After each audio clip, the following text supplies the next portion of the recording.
O meu nome é Donati Caleri, tenho formação em Medicina Chinesa e Psicologia, sou autor do livro Medicina Chinesa Viva e diretor da Asbanto, escola que há mais de 30 anos promove cursos de formação em acupuntura, shiatsu e práticas integrativas.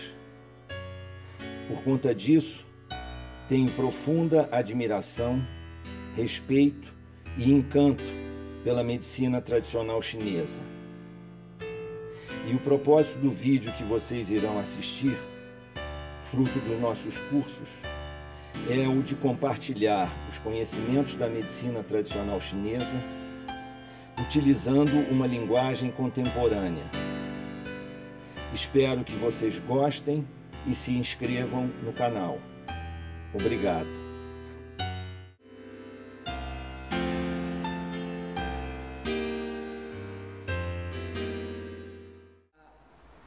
Nas aulas passadas, nós fomos construindo um território.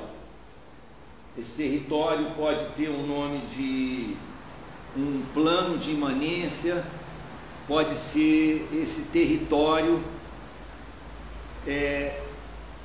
que tem certos conceitos, certas ideias, certos princípios. E esses princípios, esses conceitos e essas ideias, eles têm o sentido de que a gente possa pensar sobre eles e na hora que a gente estiver estudando os outros aspectos da medicina chinesa, a gente pegue essas ideias e esses conceitos e, de alguma maneira, aplique alguns deles ou vários deles, não se desprender deles. Então, essa ideia, esse conceito de uma única substância constitutiva de tudo e de todos, é importante se pensar sobre isso.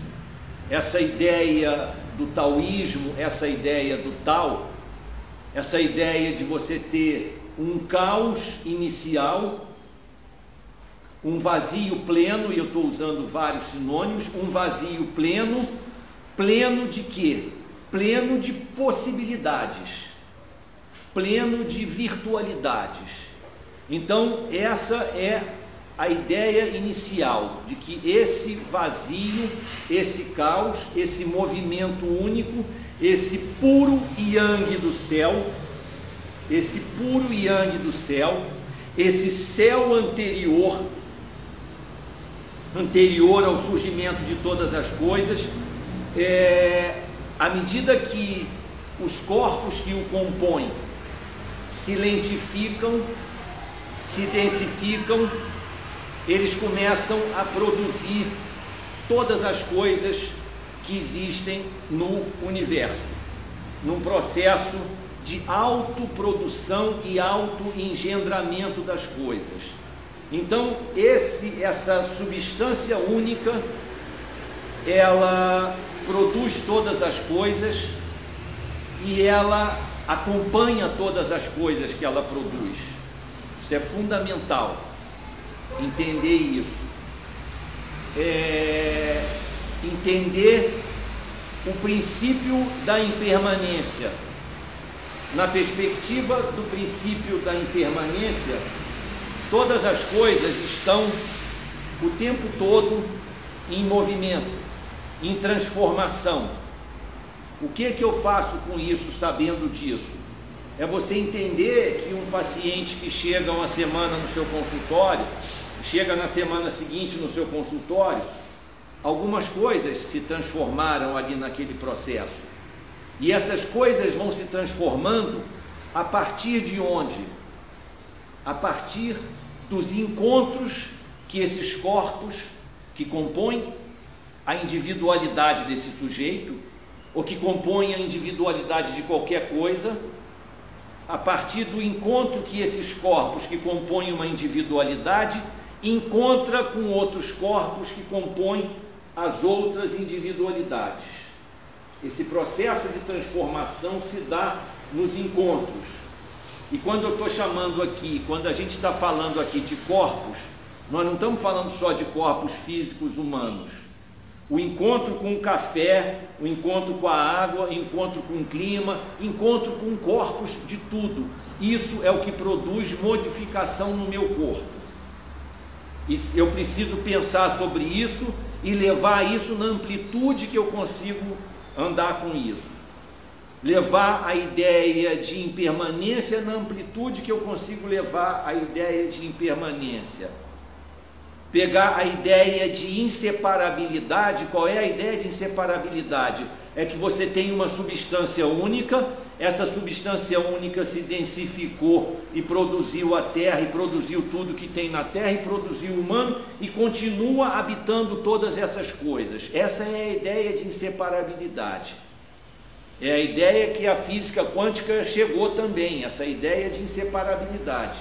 Essa ideia de inseparabilidade traz para nós a clareza de que tudo o que nós fazemos afeta ao todo, mesmo que esse todo seja, no primeiro momento, aqueles que convivem conosco, mais próximos, e dali vai afetando o outro, e o outro, e o outro, e o outro, como se fosse uma pedra que você joga num lago transparente. Ela vai produzindo ondas e ondas e ondas. Claro que onde a pedra cai, ela afeta de uma forma mais efetiva ou mais forte aquilo que está em torno dela, mas vai afetando, vai afetando, vai afetando.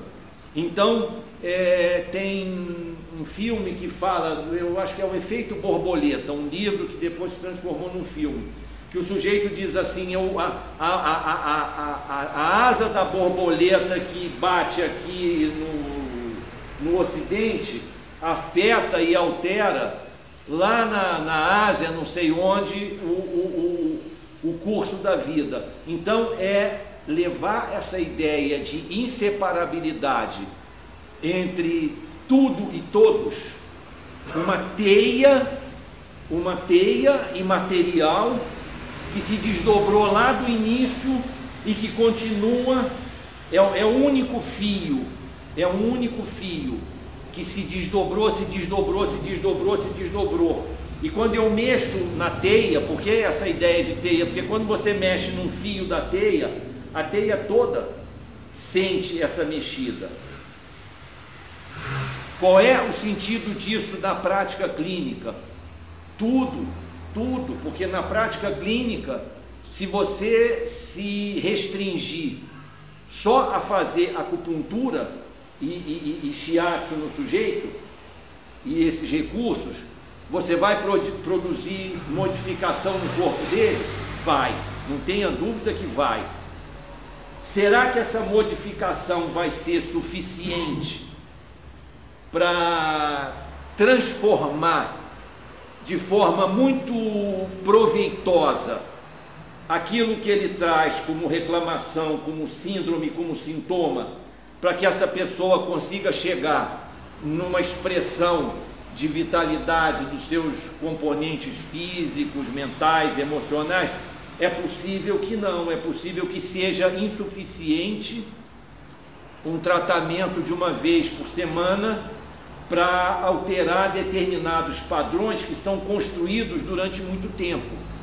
Isso é fundamental, que vocês tenham também essa noção desse jogo de forças,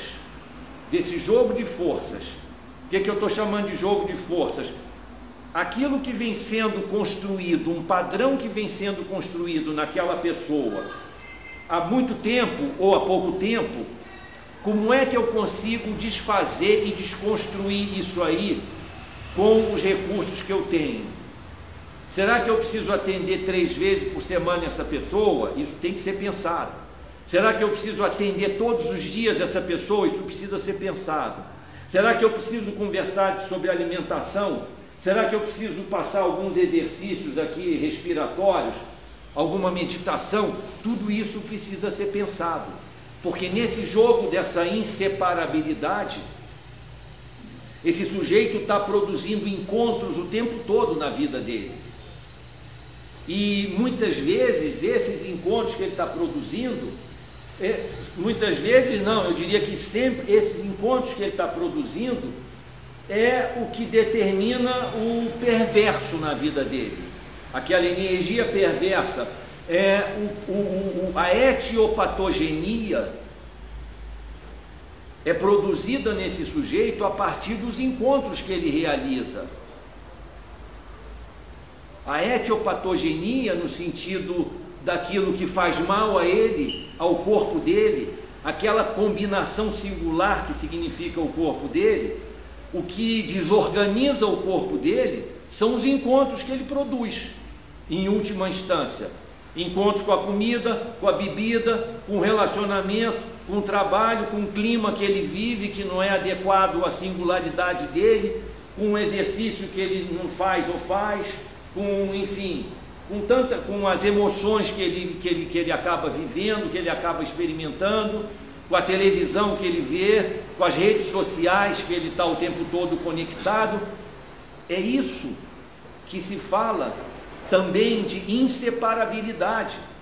Você fazer um tratamento lá no consultório e o sujeito levar toda a problemática dele e você não falar nada sobre esses vínculos todos que ele tem e tentar esclarecê-lo, se é que isso já não é claro, que são esses vínculos que produzem esse estado de corpo que ele está e que você vai poder ajudá-lo de alguma maneira que agora é importante em que ele assuma, e aí de novo na perspectiva spinozana, o seu processo ético de vida. O seu processo ético de vida. O Spinoza diz que o processo ético de vida é você saber como é o seu corpo, quais são os corpos que compõem o seu corpo, quais são os corpos que compõem os outros corpos, e você, Beth, e ninguém mais, você vai ter a capacidade de saber quais são os corpos que produzem vitalidade em você, que te potencializam, e quais são os corpos que te despotencializam. Isso é o que o Spinoza chama de um percurso ético de vida. É uma coisa que cabe a Carol fazer isso. Não é quem vai dizer, ele tá botando muito francamente essa coisa assim, que é o que a gente vive o tempo todo na nossa vida, fugindo desse percurso ético. Sempre o nosso problema é por causa do outro, né?